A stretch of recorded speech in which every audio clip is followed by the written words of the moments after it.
ಕೂಡ ನಿಮ್ಮದೇ ಆಗಿರತಕ್ಕಂಥ ಯೂಟ್ಯೂಬ್ ಚಾನಲ್ ಸ್ಟಡಿ ವಿತ್ ಪರಶುರಾಮ್ಗೆ ಸ್ವಾಗತವನ್ನು ಕೋರ್ತೀನಿ.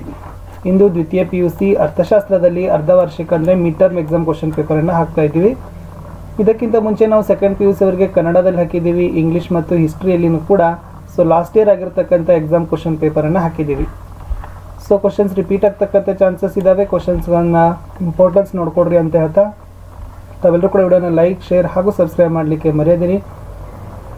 ಮತ್ತು ಯಾವ ವಿಷಯದ ವಿಡಿಯೋ ಬೇಕು ಅನ್ನೋದನ್ನು ಕಮೆಂಟಲ್ಲಿ ತಿಳಿಸಿದರೆ ಆ ವಿಷಯದ ಪ್ರಶ್ನೆ ಪತ್ರಿಕೆಯನ್ನು ಹಾಕ್ತೀನಿ. ಸೊ ಮೊದಲಿಗೆ ಬಹು ಆಯ್ಕೆ ಪ್ರಶ್ನೆಗಳಿದ್ದಾವೆ. ಒಂದು ಆರ್ಥಿಕತೆಯು ಒಳಗೊಂಡಿರುವ ಕೇಂದ್ರೀಯ ಸಮಸ್ಯೆಗಳು ಅಂತ ಕೇಳಿದ್ದಾರೆ. ಸ್ಪರ್ಧಾತ್ಮಕ ಬಳಕೆಯನ್ನು ಹೊಂದಿದೆ, ಬಿ ಅಪರಿಮಿತ ಬಳಕೆಯನ್ನು ಹೊಂದಿದೆ, ಸಿ ಏಕ ಬಳಕೆಯನ್ನು ಹೊಂದಿದೆ, ಡಿ ಮೇಲಿನ ಯಾವುದೂ ಅಲ್ಲ.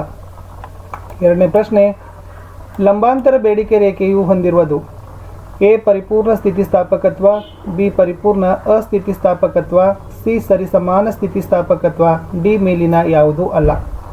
ಸಿ TC = ಅಂತ ಕೇಳಿದರೆ ಯಾವುದು ಸರಿ ಆಗ್ತದೆ ನೋಡಿ. ಪ್ರಶ್ನೆ 4, ಒಂದು ಘಟಕದ ಹೆಚ್ಚುವರಿ ಉತ್ಪಾದನೆಯಿಂದ ಒಟ್ಟು ಆದಾಯದಲ್ಲಾಗುವ ಹೆಚ್ಚಳ. ಸೀಮಾಂತ ಆದಾಯ, ಬಿ ಸರಾಸರಿ ಆದಾಯ, ಸಿ ಒಟ್ಟು ಆದಾಯ, ಡಿ ಸ್ಥಿರ ಆದಾಯ.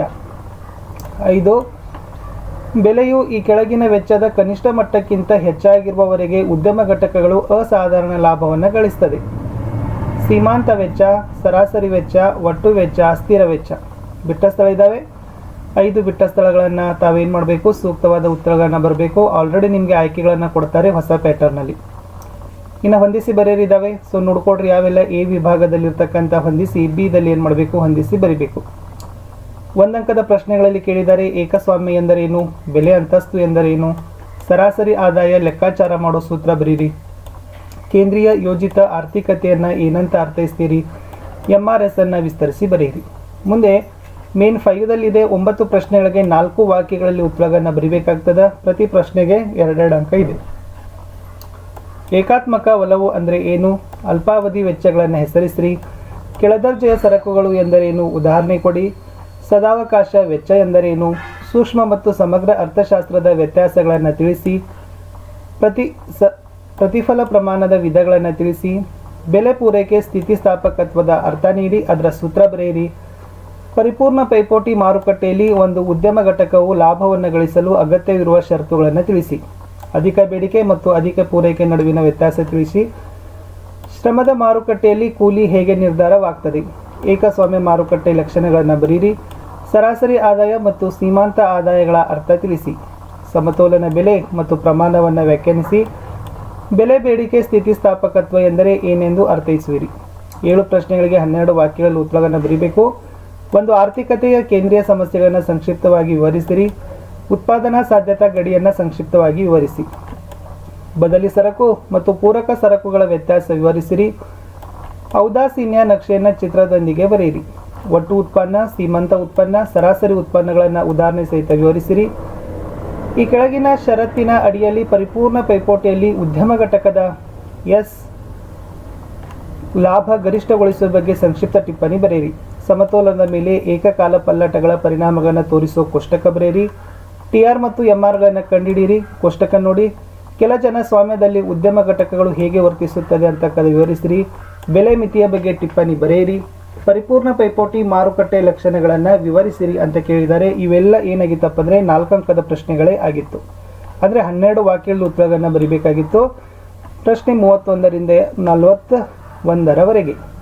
ಇನ್ನು 6 ಅಂಕದ ಪ್ರಶ್ನೆಗಳು ಯಾವಿದ್ದಾವೆ ನೋಡ್ಕೊಡ್ರಿ. ಇಳಿಮುಖ ಸೀಮಾಂತ ತುಷ್ಟಿಗುಣದ ನಿಯಮ, ಕೋಷ್ಟಕ ಮತ್ತು ರೇಖಾಚಿತ್ರ ಸಹಾಯದೊಂದಿಗೆ ವಿವರಿಸಿರಿ, ಔದಾಸೀನ್ಯ ವಕ್ರರೇಖೆಯ ಲಕ್ಷಣಗಳನ್ನು ರೇಖಾಚಿತ್ರಗಳೊಂದಿಗೆ ವಿವರಿಸಿ, ಬದಲಾಗುವ ಪರಿಮಾಣಗಳ ನಿಯಮಗಳನ್ನು ರೇಖಾಚಿತ್ರದ ಸಹಾಯದಿಂದ ವಿವರಿಸಿರಿ, ಮಾರುಕಟ್ಟೆಯ ಪೂರೈಕೆ ರೇಖೆಯನ್ನು ರೇಖಾಚಿತ್ರದೊಂದಿಗೆ ವಿವರಿಸಿರಿ.